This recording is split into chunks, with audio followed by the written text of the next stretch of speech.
आपण पाहत आहात लोकप्रवाह न्यूज 24 तास प्रत्येक घडामोडीवर लोकप्रवाहाची नजर।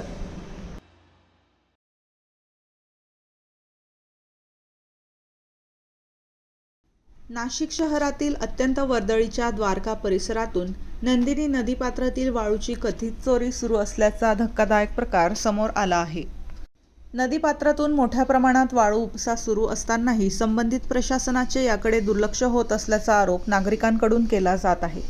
विशेष म्हणजे शहराच्या मध्यवर्ती भागातच दिवसाढवळ्या हा प्रकार सुरू असल्याने या वाळू चोरीला नेमके कोणाचे अभय असा सवाल उपस्थित होत आहे। द्वारका परिसरातील नंदिनी नदीपात्रात मोठ्या प्रमाणात वाळू उपसा केला जात असल्याचे चित्र पाहायला मिळाले।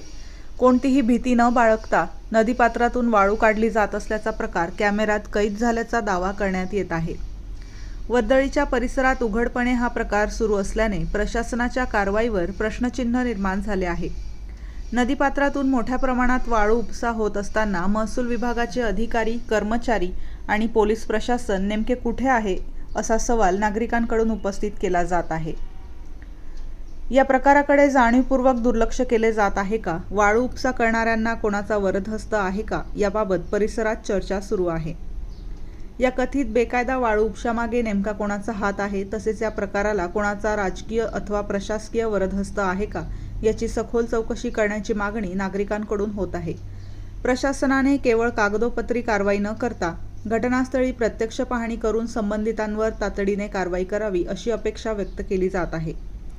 अनधिकृत वाळू उपशामुळे नदीपात्राची नैसर्गिक रचना, नदीकाठची धूप आणि पर्यावरणावर गंभीर परिणाम होण्याची शक्यता आहे।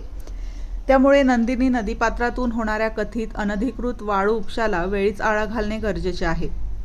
शहराच्या मध्यवर्ती आणि वर्दळीच्या परिसरातच जर दिवसाढवळ्या वाळू उपसा होत असेल तर नदीकाठच्या इतर भागांमध्ये परिस्थिती काय असेल असा प्रश्न आता उपस्थित होत आहे।